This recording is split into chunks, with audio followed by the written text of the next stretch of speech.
ذلك الكتاب لا ريب فيه هدى للمتقين. بسم الله الرحمن الرحيم.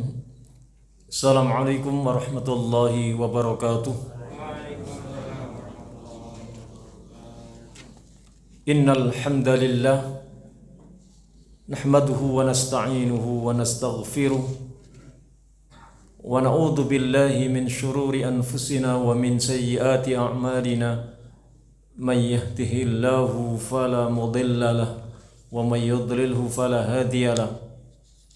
أشهد أن لا إله إلا الله وأشهد أن محمدا عبده ورسوله لا نبي بعد. قال الله تعالى في القرآن الكريم: أعوذ بالله السميع العليم من الشيطان الرجيم. بسم الله الرحمن الرحيم. يا أيها الذين آمنوا اتقوا الله حق تقاته ولا تموتن إلا وأنتم مسلمون. يا أيها الناس اتقوا ربكم الذي خلقكم من نفس واحدة وخلق منها زوجها وبث منهما رجالا كثيرا ونساء واتقوا الله الذي تساءلون به والأرحم إن الله كان عليكم رقيبا. يا أيها الذين آمنوا اتقوا الله وقولوا قولا سديدا يصلح لكم أعمالكم ويغفر لكم ذنوبكم ومن يطع الله ورسوله فقد فاز فوزا عظيما. أما بعد فإن أصدق الحديث كتاب الله وخير الهدي هدي محمد صلى الله عليه وسلم وشر الأمور محدثاتها وكل محدثة بدعة وكل بدعة ضلالة وكل ضلالة في النار. Ikhwani fillah, azakumullah. Alhamdulillah, hari ini Allah Ta'ala masih memberikan kesempatan kepada kita untuk hadir dalam sebuah majelis. Dengan hadirnya kita dalam majelis seperti ini, maka sungguhnya Allah Ta'ala akan berikan satu hidayah taufiknya. Sementara orang yang mendapatkan hidayah, sungguh Allah Ta'ala berikan sebuah kemudahan di dunia, jalannya menuju surga. Seperti yang disebutkan di dalam hadis yang sahih yang diriwayatkan oleh Imam Muslim, Rasulullah sallallahu alaihi wasallam bersabda, "Man salaka tariqan yaltamisu fihi ilman sahalallahu lahu bihi tariqan ilal jannah." Barang siapa yang menempuh sebuah jalan dalam rangka mencari ilmu syar'i, maka Allah Ta'ala akan berikan sebuah kemudahan di dunia, jalannya menuju surga. Tentunya ilmu syar'i yang dimaksudkan di sini adalah ilmu syar'i, ilmu agama yang berdasarkan di atas Al-Quran dan As-Sunnah yang sahih.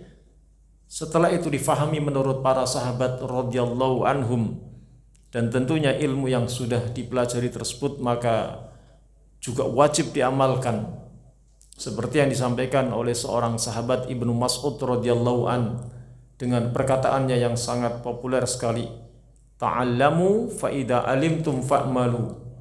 Pelajarilah ilmu, setelah kalian mengetahui ilmu maka amalkan ilmu, sehingga ilmu itu nanti akan menjadi penuntun dari setiap amal-amal kita, itu menjadi amal yang salih.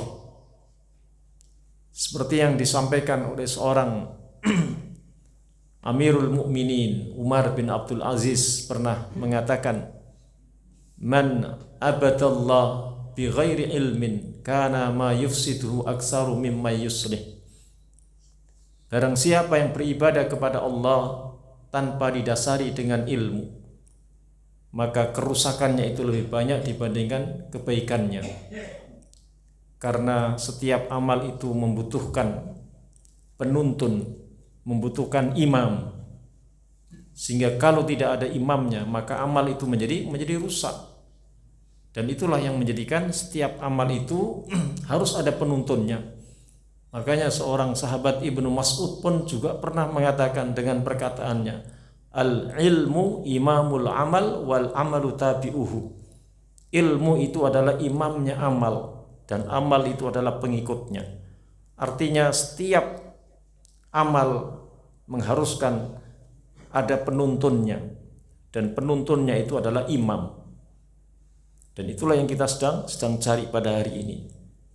Ikhwani fillah, azakumullah. Taib, hari ini kita akan melanjutkan kembali di dalam kajian kitab Usul Salasa dengan edisi Indonesia, yaitu 3 landasan utama mengenal Allah Ta'ala, mengenal dinul Islam, mengenal Nabi Muhammad sallallahu alaihi wasallam. Dan hari ini kita akan melanjutkan di dalam kajian kitab ini. Terakhir sudah kita bahas tentang masalah bahwasanya seorang muslim wajib yang menegakkan bahwasanya ibadah itu kepada Allah Ta'ala, yaitu dengan mengenal Allah Azza wa Jal. Dan itu sudah ana sampaikan. Nah sekarang kalau nggak salah kita akan bahas penjelasan tentang ketika kita mengenal Allah Ta'ala, maka Allah Ta'ala memerintahkan dalam setiap kita sebagai hambanya adalah beribadah kepadanya. Sehingga hari ini kita akan membahas tentang dalil dari macam-macam ibadah. Antum bisa lihat halaman yang ke-12 ya. Jadi dalil dari macam-macam ibadah.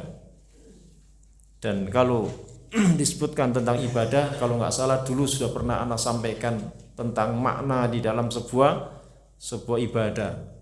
Mungkin untuk mengingatkan sedikit lagi supaya kita mengerti tentang apa itu yang dimaksudkan dengan ibadah di dalam maknanya.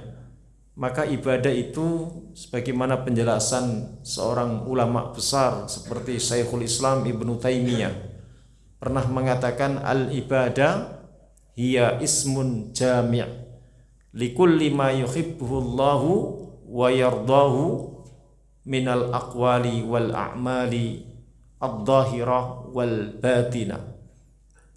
Jadi ibadah itu adalah ismun jami' likulli ma yuhibbuhu Allahu wa yardahu, sebutan yang mencakup seluruh yang dicintai oleh Allah Ta'ala dan yang diridhoinya, minal aqwali wal a'mali, baik itu berupa ucapan maupun perbuatan, ad-dhahirah wal batinah, baik itu ibadah berupa yang dhahir, yang nampak, maupun ibadah yang tidak nampak.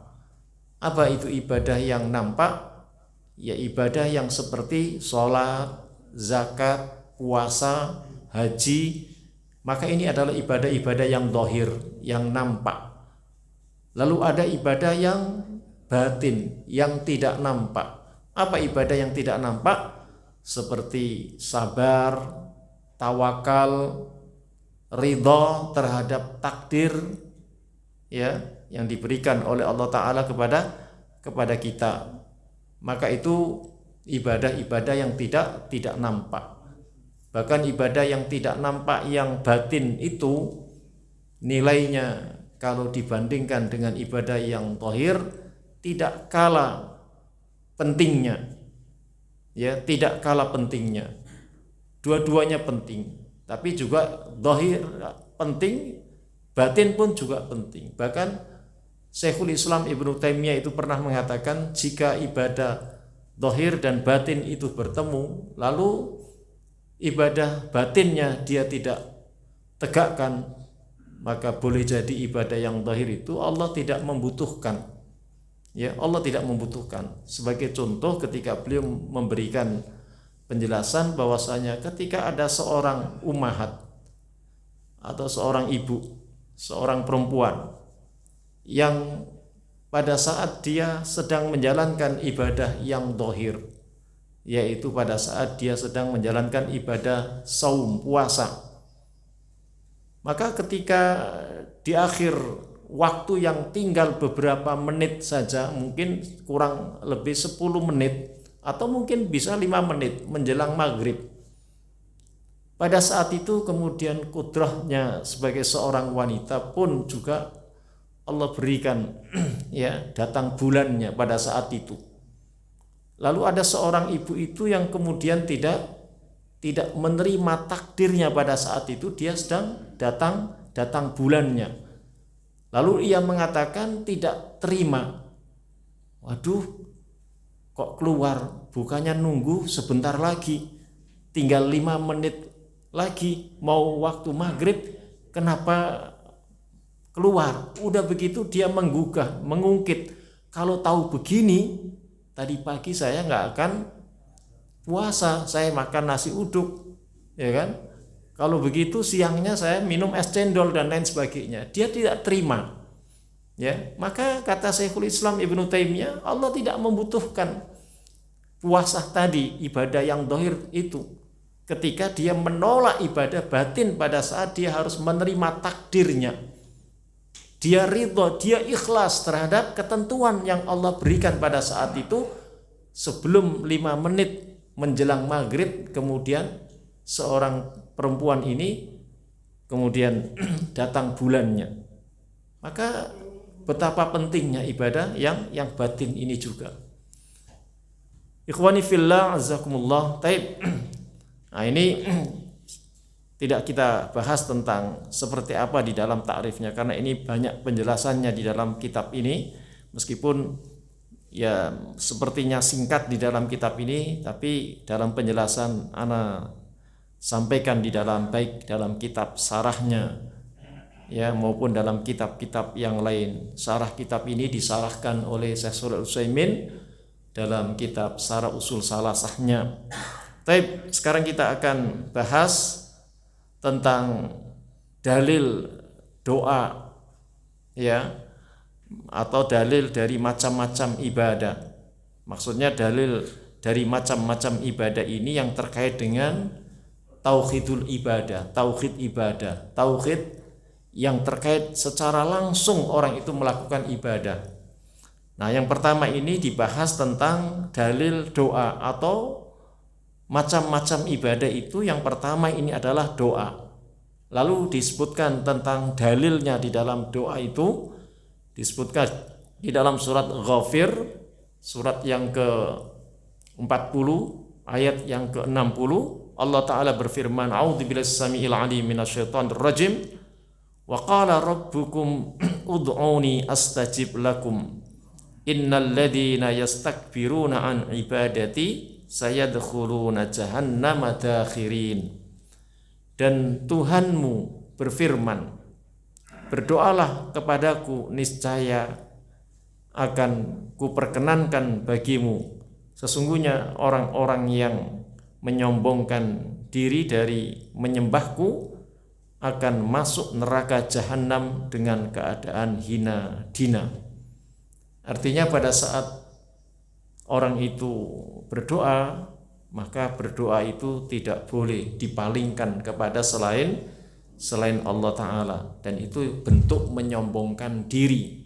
Sehingga kalau ada orang yang menyombongkan diri ya di hadapan Allah Ta'ala, maka orang itu akan masuk neraka jahanam.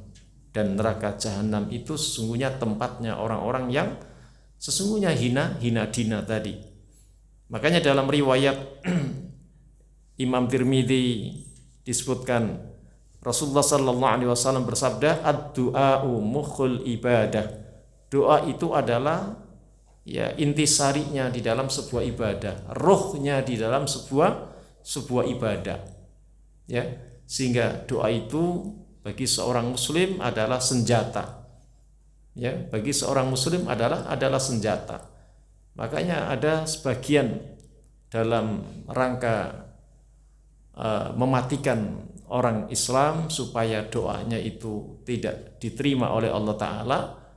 Ada sebagian orang kafir itu punya keyakinan bahwasanya supaya orang Islam itu doanya tidak diterima, makanya supaya menjadikan ya apa yang dimakan oleh orang Islam itu dari barang yang haram. Sehingga mereka ada sebagian makar dari orang-orang kafir, apa yang disuguhkan, apa yang dihadirkan, yang dimakan oleh orang-orang Islam yang mereka mempunyai produk, sampai itu diselipkan produk itu supaya produk yang ada keharamannya. Dan ini banyak, dari segi apapun banyak. Bahkan obat-obatan dan lain sebagainya itu, ya ini yang ngomong dokter juga, ya. Ada kalau nggak salah dokter apa itu si Agus Rahmadi itu pernah menjelaskan tentang ya apa kayak insulin segala macam itu ternyata itu adalah dari bahan-bahan yang haram. Ya banyak itu, ada obat-obat tertentu dan lain sebagainya. Nah, itu memang ada ya keinginan orang-orang kafir itu mengetahui bahwasanya jika ada orang Islam yang pada saat dia makan dari sesuatu yang haram, maka doanya itu tidak akan diterima oleh Allah Ta'ala. Dan itu betul disebutkan, nanti antum bisa lihat di dalam hadis Al-Arba'in yang ke-10 akhi. Ya, ketika digambarkan oleh Rasulullah sallallahu alaihi wasallam ketika ada orang yang begitu hebatnya di dalam setiap ibadah yang ia jalankan, menjadi orang-orang yang sesungguhnya dia orang yang taat kepada Allah Ta'ala, ya. Lalu pada saat dia berdoa sampai dia mengangkat kedua tangannya itu tinggi-tinggi, artinya betapa seriusnya orang ini berdoa. Tetapi ketika doanya itu tidak diijabah oleh Allah Ta'ala. Karena apa? Dalam hadis itu disebutkan apa? Malbasuhu haramun. Baju yang dia kenakan itu dari hasil yang ia dapatkan dari hasil yang haram. Mashrabuhu haramun. Minum yang ia dapatkan dari barang yang haram, uang yang haram. Ya, mat'amuhu haramun. Begitu juga makanan yang dia makan dari sesuatu yang dia dapatkan dari sesuatu yang haram. Wa ghudhiya fil haram. Sampai disebutkan dan tumbuh daging dari seluruh tubuhnya itu dari barang yang haram. Sehingga kata Nabi apa? Fa anna yustajabu lidzalik. Bagaimana mungkin doa itu bisa dikabulkan oleh Allah Ta'ala? Nah, inilah yang kemudian orang-orang kafir mengetahui celah-celah seperti itu. Baik, ikhwani fillah, jazakumullah. Lalu doa ini apa yang disampaikan tentang masalah doa ini? Maka ana nukilkan di dalam penjelasan kitab sarahnya, yaitu kitab Sarah Usul Salasah oleh Syekh Shalih Al-Utsaimin. Ya, ana bawakan di dalam kitab sarahnya, kitab keterangannya, penjelasannya di dalam kitab Usul Salasah.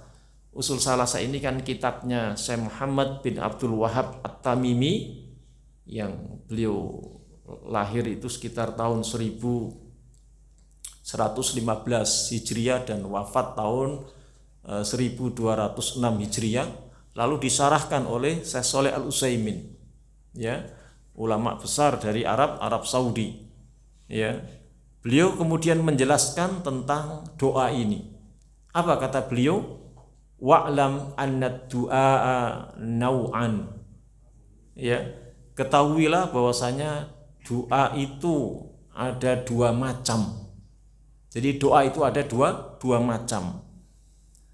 Yang pertama beliau sebutkan, ya, yang pertama beliau sebutkan adalah apa?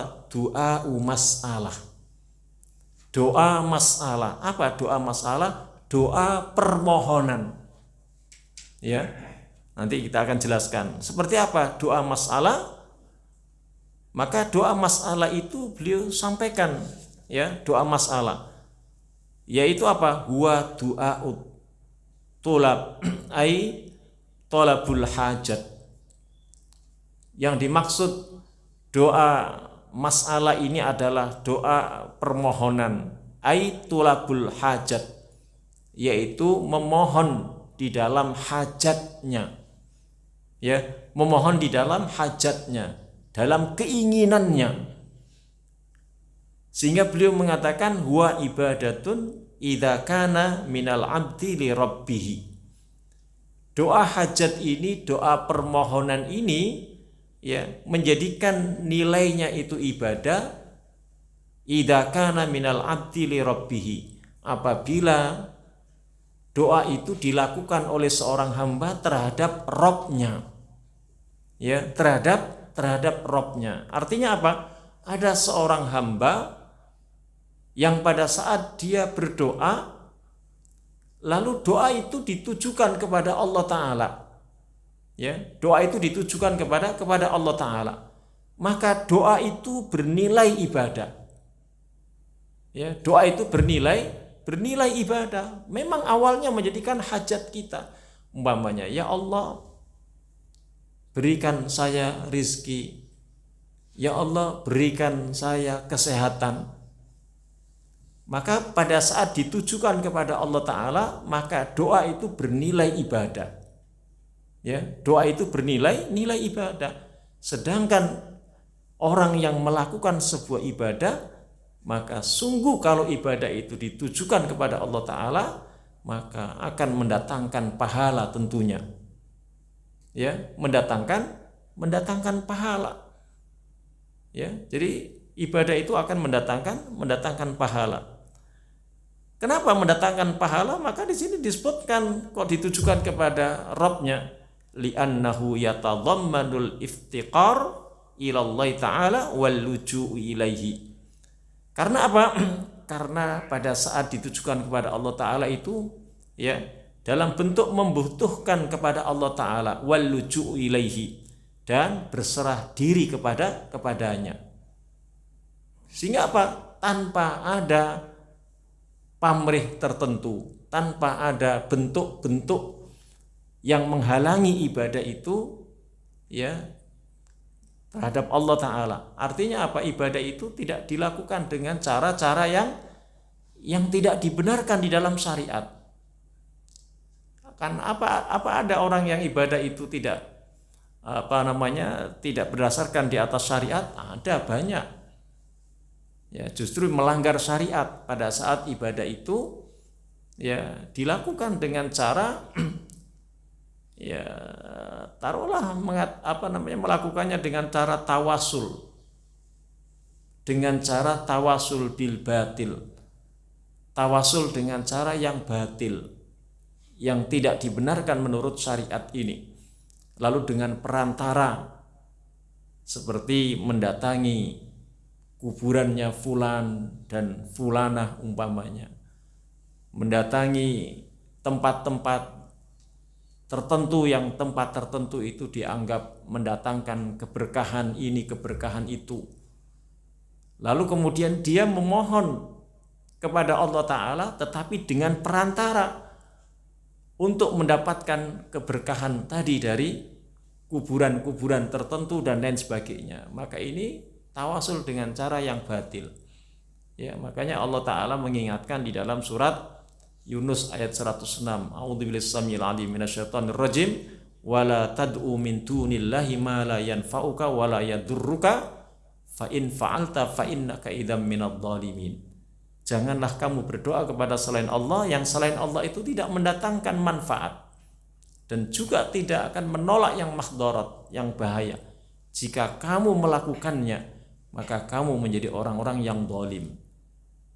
Ya, kembali lagi bahwasanya doa itu yang pertama ini pada dasarnya adalah doa hajat, doa permohonan hajat kita, keinginan kita.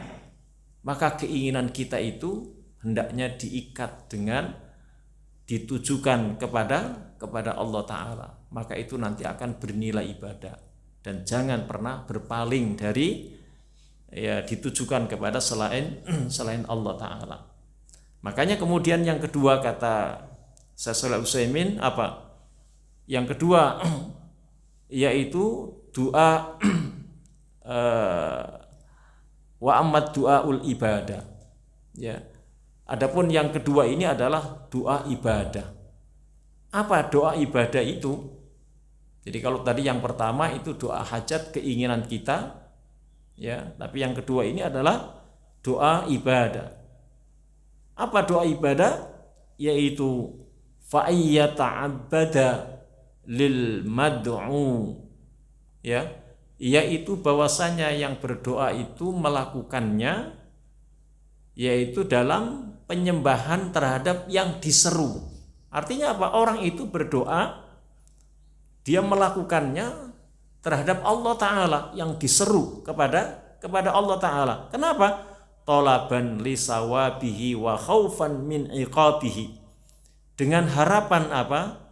Li sawabihi, untuk mendapatkan ya balasannya, wa khaufan min iqabihi, dan takut terhadap ya iqabnya, terhadap siksanya.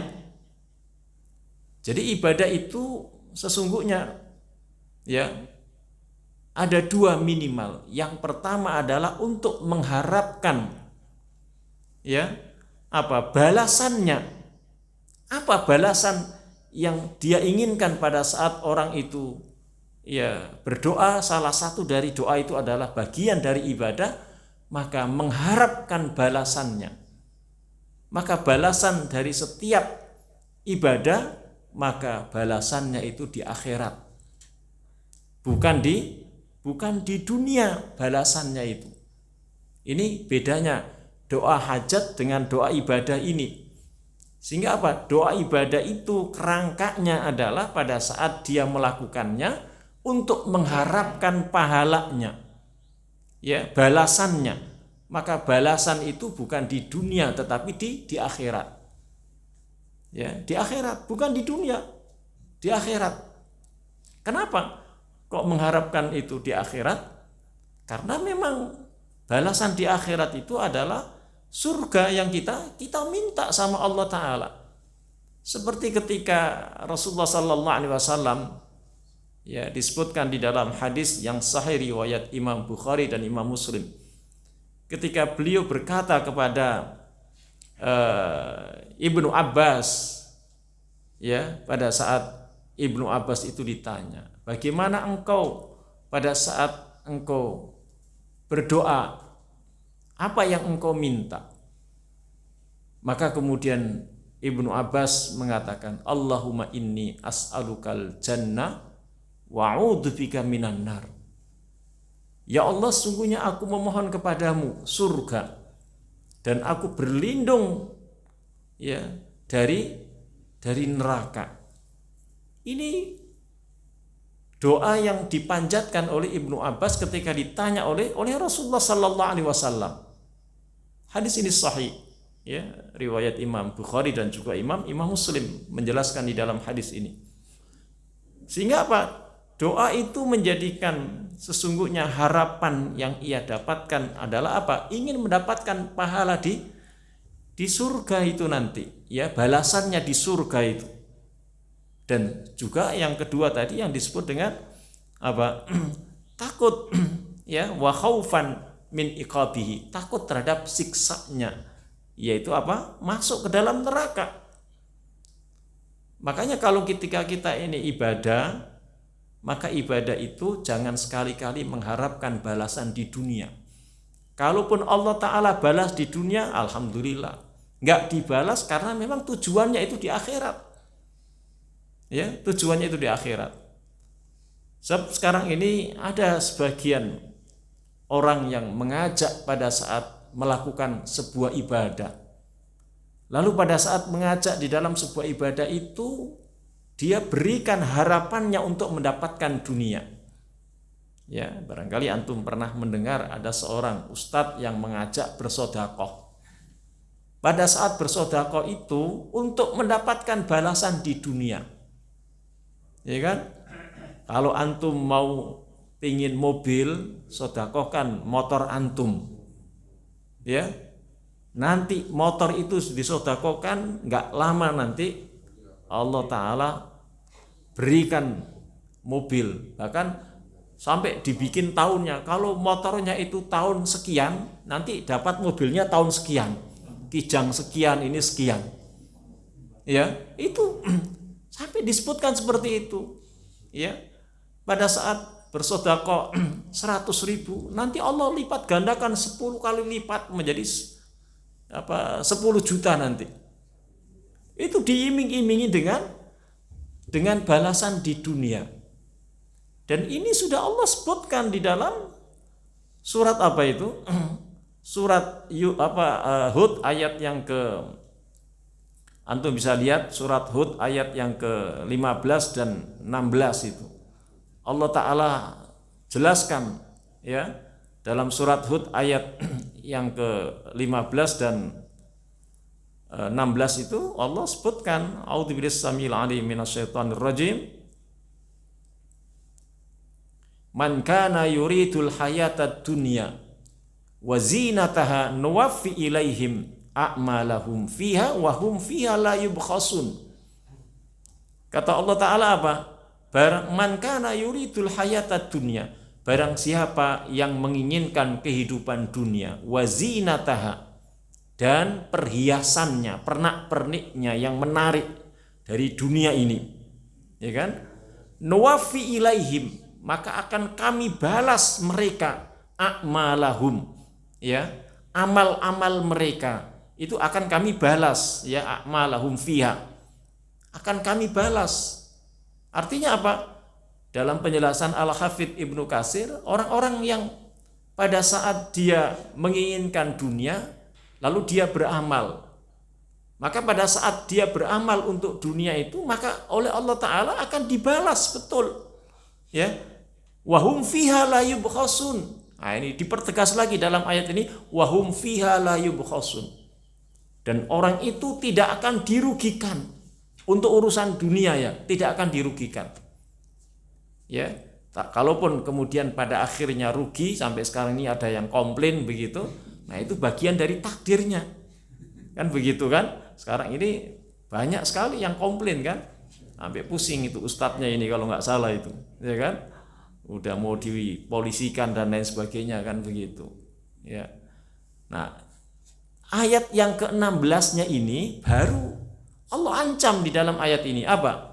Ulaikal ladzina laisa lahum fil akhirah. Ya, mereka itu tidak akan mendapatkan balasan di akhirat. Ya, karena dia apa? Ya itu tadi zong itu, ya kan? Zong di akhirat itu. Nggak dapatkan dia. Sudah zong apa? Apa? Ilanar. Nah ini ilanar. Kecuali apa? Balasannya di neraka. Karena apa? Wahabita ma sana'u fiha wa batilum ma kanu ya'malun. Dan lenyaplah apa yang mereka usahakan selama ini, yang dia amalkan tadi itu sia-sia, wa batil itu. Ya, zong tadi itu. Ma kanu ya'malun, apa yang mereka perbuat. Jadi ini balasannya di akhirat, dia tidak akan mendapatkan kecuali balasannya itu di neraka nanti. Dan sia-sia yang menjadi amal-amal mereka itu tadi, apa yang mereka kerjakan itu. Ini Allah Ta'ala sebutkan yang seperti ini. Kalau dalam kajian ya, kitab akidah itu masuk dalam syirkun niyah, syirik di dalam niat. Makanya dalam sebuah kitab Fathul Majid itu sampai ada satu bab yang menjelaskan tentang syirkun niyah ini apa? Minasyirki iradatul insan bi amalihi dunia.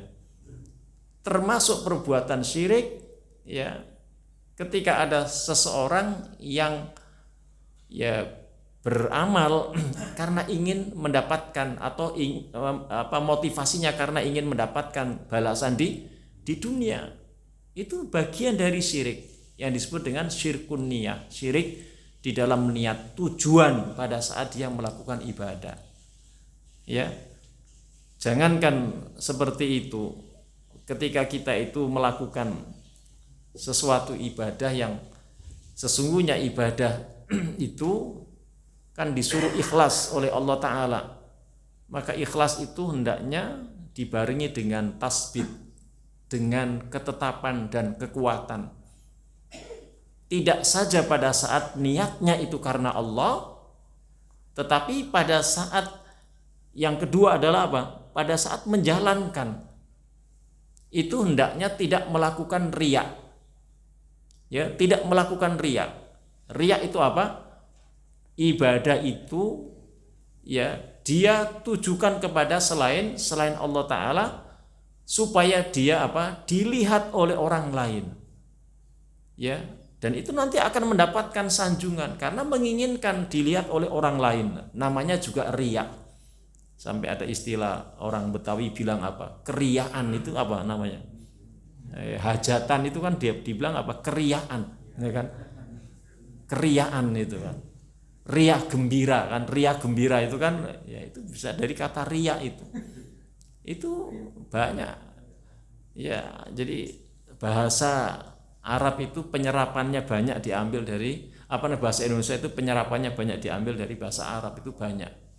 Diwan, ya dewan, ya banyak mungkin, itu banyak sekali penyerapannya itu. Nah itu.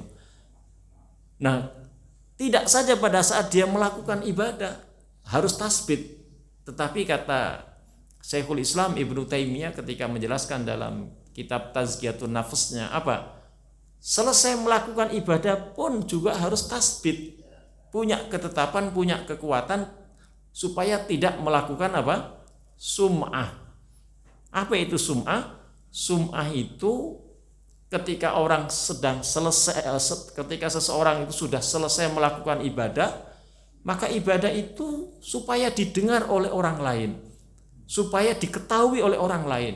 Maka itu juga jangan sampai kita melakukan sum'ah. Jadi orang yang selesai melakukan ibadah itu belum selesai, menjadi ikhlasnya belum selesai. Maka jangan sampai dia sum'ah.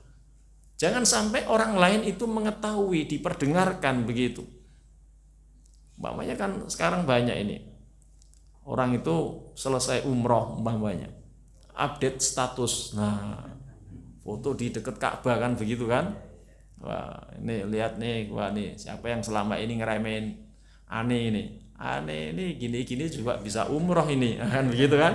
Update status tuh kan, dilihatin, wah iya juga ya, dari mana itu? Jangan-jangan dia duit korupsi itu, orang gajinya cuma segitu. Nah ini orang lain nanti timbul seperti itu kan begitu. Jadi harus disimpan aja itu, selesai ibadah jangan diceritakan. Ya, jangan diceritakan. Ikhwani fillah, azzakumullah. Baik, jadi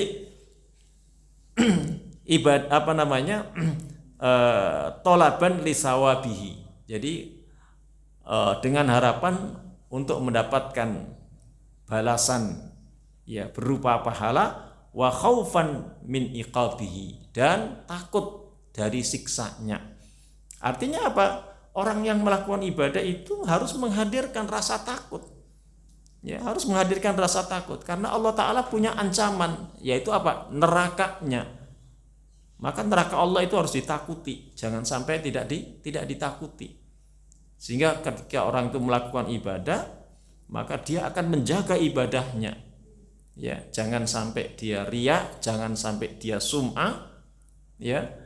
Karena sungguhnya selain ibadah itu nanti tidak diterima oleh Allah Ta'ala, maka Allah Ta'ala nanti akan mengancam, ya, Allah masukkan ke dalam nerakanya, karena nanti tidak dianggap sebagai bentuk ibadah.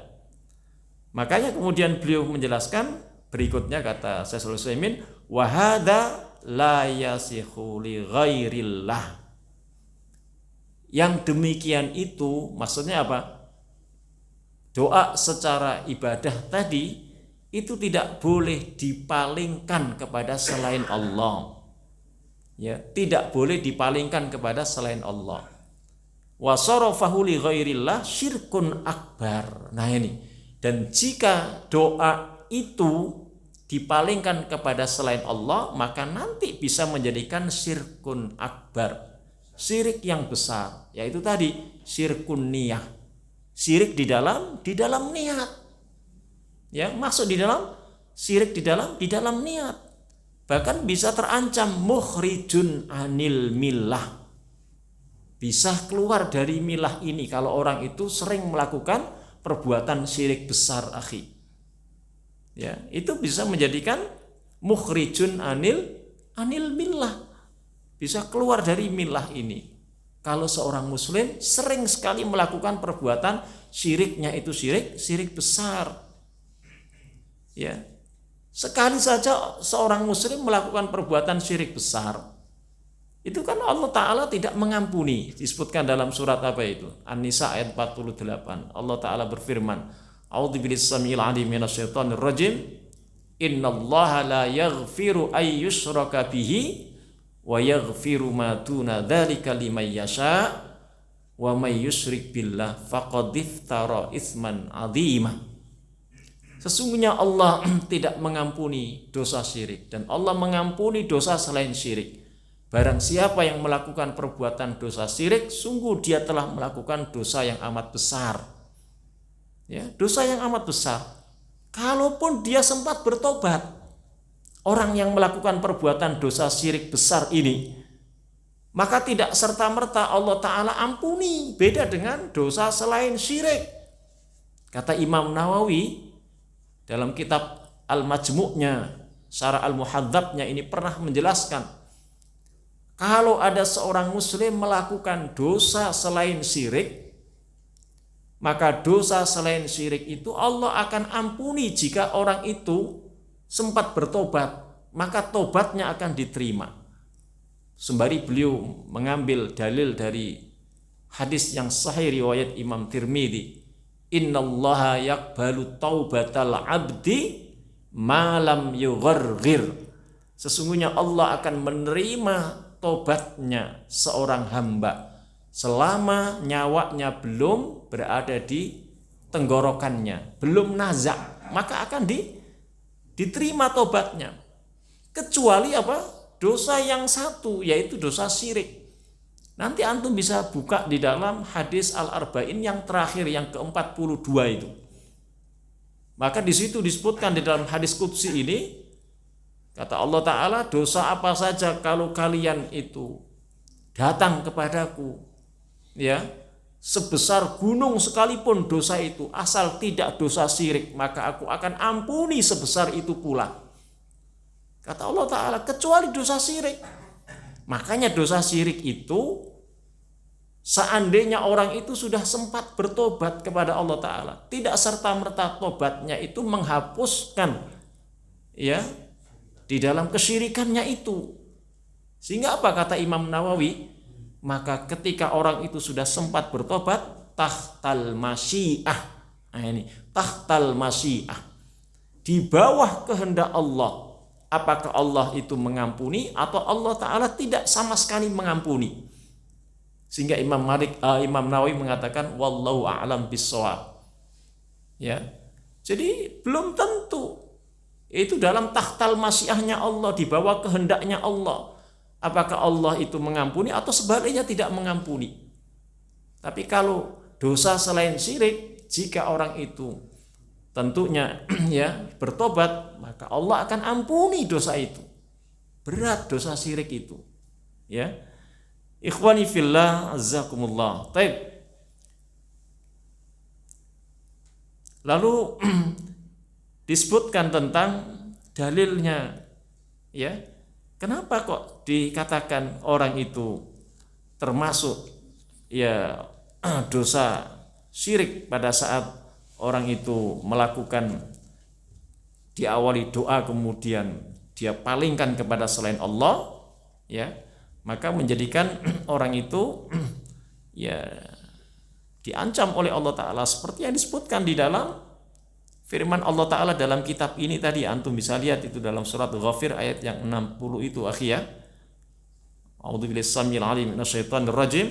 Wa qala rabbukum ud'uni astajib lakum innal ladzina yastakbiruna an ibadati sayadkhuluna jahannama dakhirin. Nah ini dalil yang menjelaskan tentang bahwasanya ketika ada orang yang melakukan doa yang doa itu ibadah, yang pada saat itu dipalingkan kepada selain Allah, maka sungguh orang itu dikatakan orang yang sombong, ya, menyombongkan diri. Dan orang yang menyombongkan diri itu sungguh mereka akan dimasukkan oleh Allah Ta'ala ke dalam neraka jahanam. Ya, makanya di sini pakai fi'il mudhari ini, sayadkhuluna jahannama dakhirin.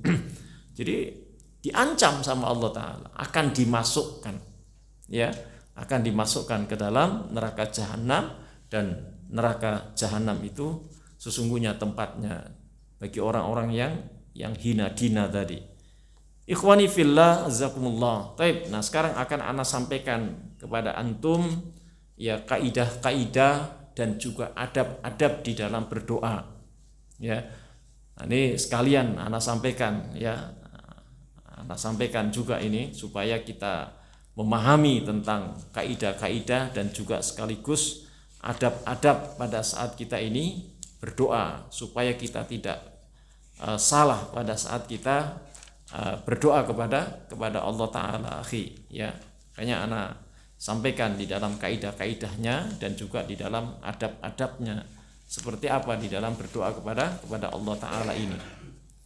Maka yang pertama ya, kaidah-kaidah dan juga adab-adab di dalam berdoa ini, maka yang pertama adalah memuji Allah dan bersolawat atas Nabi Muhammad sallallahu alaihi wasallam. Ini adabnya, akhi. Kalau kita mau berdoa ya kepada Allah Ta'ala, maka hendaknya orang itu memuji Allah Ta'ala terlebih dahulu, setelah itu kemudian bersolawat kepada Nabi ya, seperti yang disebutkan di dalam sebuah hadis yang sahih riwayat Imam Abu Dawud, Imam Tirmidzi, Imam Nasai, Imam Ahmad dan Imam Ibnu Khuzaimah ya. Bahkan Imam Ibnu Hibban, Imam Hakim pun juga meriwayatkan di dalam hadis ini. Apa kata Rasulullah sallallahu alaihi wasallam di dalam sabdanya, "Ajilta ayyuhal musalli, idza sallaita faqa'atta fahmadillaha bima huwa ahluhu wa salli alayya summad'uhu." Ya. Apa kata Rasulullah sallallahu alaihi wasallam? Ajilta ayyuhal musalli. Ya. Engkau terlalu tergesa-gesa. Apa? Hai orang-orang yang salat. Ya, idza sallaita, apabila engkau salat ya, faqa'atta, dan engkau duduk ya. Maksudnya apa? Ini selesai salat ya kan? Selesai salat lalu kemudian duduk ya kan, itu kemudian berzikir dan lain sebagainya kan? Maka pada saat selesai berzikir kemudian dia minta di dalam doanya, dalam doa hajatnya ya kan, maka apa kata Rasulullah sallallahu alaihi wasallam? Fahmadillaha, maka hendaklah memuji Allah. Jadi kalau doa itu jangan langsung ujuk-ujuk, ya Allah saya minta ini, saya minta itu. Puji dulu Allah Ta'ala, akhi ya, puji Allah. Maka memuji Allah banyak sekali, seperti kalimat-kalimat la ilaha illallah wahdahu la syarikalah dan lain sebagainya itu kan. Banyak kalimat-kalimat yang memuji Allah itu. Subhanallah dan lain sebagainya. Ya kayak antum mau umpamanya, ya bukan antum ya, kita, anak juga pernah mau minjem duit ya, mau minjem duit sama orang lain. Ya terutama mau minjem sama atasan mana gitu, sama bos begitu. Kan nggak mungkin ujuk-ujuk, bos pinjem dong duit. Nggak mungkin, pasti dipuji dulu bosnya, ngobrol dulu, bawa tentengan dulu kalau perlu ya kan. Iya, jangan cuma lenggang kangkung ya kan, bawa tentengan. Apa yang disukai bos itu apa itu ya, setelah itu apa, dipuji dulu. Wah hari ini kayak tambah ganteng aja ini bos, nah begitu kan senang dia, itu senang. Habis itu baru setelah dia bisa aja ente kan begitu kan. Ini anak sih sebenarnya pengen minjem duit ini. Langsung dikasih itu. Coba kalau ujuk-ujuk apa? Wah minjem duit dong bos. Gimana? Ente baru aja datang bukannya ini. Udah gitu nggak bawa tentengan lagi ya kan?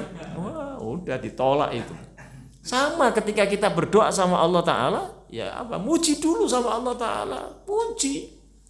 Dipuji, banyak puji. Ya, banyak pujian kepada Allah Ta'ala. Fahmadillaha. Karena apa? Ketika disebutkan fahmadillaha bima huwa ahluhu, karena sungguhnya memang Allah itu yang berhak untuk dipuji ya, bukan orang lain dipuji ya. Kita orang sama orang aja, kita orang lain minta dipuji, padahal yang berhak dipuji sebenarnya Allah Ta'ala ya. Setelah itu apa? Wasalli alayya. Nah, wasalli alayya, dan bersolawatlah kepadaku. Summad'uhu, baru kemudian apa? Berdoa. Jadi setelah itu bersolawat kepada Nabi. Apa bersolawat kepada Nabi? Solawat kepada Nabi itu ya ada yang panjang, ada yang pendek. Kalau yang panjang ya seperti dalam sholat kita baca selesai tasyahud itu baca Allahumma sholli ala Muhammad wa ala ali Muhammad dan seterusnya itu kan. Atau solawat yang pendek yang pernah diajarkan oleh Rasulullah Sallallahu Alaihi Wasallam, Anda dapatkan di dalam kitabnya Imam Nawawi rahimahullah taala, dalam kitab Al-Majmu'-nya beliau menjelaskan umpamanya solawat yang pendek yang beliau ajarkan apa? Sallallahu alaihi wasallam. Ini kalimat yang pertama, sallallahu alaihi wasallam. Kemudian kalimat yang kedua, alaihi salatu wassalam. Ya, alaihi salatu wassalam. Ya, atau kalimat yang ketiga, Allahumma salli wa sallim alaihi. Ya, ini salawat yang pendek yang diajarkan oleh Nabi. Jadi jangan sampai antum nggak solawat ya pada saat berdoa sama Allah Ta'ala. Bersolawatlah, Allah senang sekali kalau kemudian ada hambanya bersolawat kepada Rasulullah Sallallahu Alaihi Wasallam, akhi. Ya, tapi jangan juga solawat yang nggak boleh terlalu disingkat. Sallallahu Alaihi umpamanya nggak boleh, atau alaihi salam. Ini dipenggal-penggal begitu, padahal ini kalimat, satu kalimat tuh ya, sallallahu alaihi wasallam. Maka ini bersolawat, setelah itu baru berdoa, summad'uhu. Ya, ini adabnya yang pertama. Ini udah ada bel ya Ustaz. Belnya agak dimundurin lagi, nih kecepetan banget ini. Apa karena ngejar suruknya ini ya, kayaknya. Suruk itu nggak wajib, taklim wajib loh ini. Nah itu. Gimana nih? Udah tanya jawab nih Ustaz. Gimana nih? Iya. Tapi kalau begitu ini berarti nanti masih ana lanjutin tentang doa ini. Ya, masih banyak itu ya. Nanti termasuk adabnya itu ya mengakui dosa dan kesalahan. Pernah nggak kita berdoa kemudian kita minta sama Allah Ta'ala tapi kita nggak pernah mengakui tentang doa dan kesalahan, dosa dan kesalahan kita. Pernah nggak kita mengakui di hadapan Allah itu? Kita hanya minta dan minta, nggak pernah, ya Allah saya ini banyak dosanya, banyak salahnya, apalagi kemarin saya baru ngerjain dosa ya Allah. Harus ada pengakuan dulu. Ini jangan-jangan kita ini seolah-olah menjadi orang yang bersih di hadapan Allah, nggak pernah kita ungkapkan. Meskipun Allah tahu dosa kita, cuman kita itu ada nggak pengakuan? Kan tahu diri begitu. Kita kadang-kadang merasa apa? Ya merasa, wah kayaknya kita ini nggak pernah punya salah begitu ya. Meskipun Allah Ta'ala itu tahu, maka pada saat kita memohon adabnya, kita mengakui dosa dan kesalahan yang pernah kita lakukan. Itu yang harus kita kita ungkapkan di hadapan Allah Ta'ala. Kita aja kalau di hadapan manusia kalau ada salah lalu gak pernah diungkapin kesalahannya, sombong amat itu ya Bapak Fulan itu, padahal dia punya kesalahan itu, ya kan, sombong amat itu di hadapan manusia. Nah ini di hadapan Allah kita minta butuh sama Allah, tapi kita nggak pernah mengungkapkan kesalahan dan dosa kita, akhi. Ya, maka kata Al-Allamah Ibnul Qayyim Al-Jauziyah, maka orang-orang yang seperti ini adalah orang yang sombong pada saat dia meminta kepada Allah Ta'ala tanpa menyebutkan kesalahan dan dosanya. Harusnya dia sebutkan. Meskipun Allah Ta'ala juga tahu, oh ente ini banyak salahnya, banyak dosanya. Tapi kalau ingin doa itu dikabulkan, ya tentunya dia memberikan tentang dirinya, bahwasanya pengakuan dirinya banyak salah dan dosa. Ya, ini yang kedua. Nah, ini Ustaz ini Ustaz sudah mau bacain pertanyaannya, nah nggak tega juga mau melanjutin lagi ini, ya kan? Ya, ya. Baik, jadi ana akhiri sampai di sini karena ada nanti pertanyaan ya. Insyaallah nanti kita akan sambung lagi karena ini masih banyak ya adab-adab, kaidah-kaidah dan adab-adab di dalam berdoa ini supaya kita faham ya, supaya lebih faham dan tidak salah, bahkan tidak suudzon sama Allah Ta'ala. Kenapa doa-doa kita nggak dikabulkan? Jangan-jangan adabnya kita nggak benar selama ini berdoa, kan begitu ya. Baik, Ana serahkan kepada Ustaz. Fadhal, silakan Ustaz.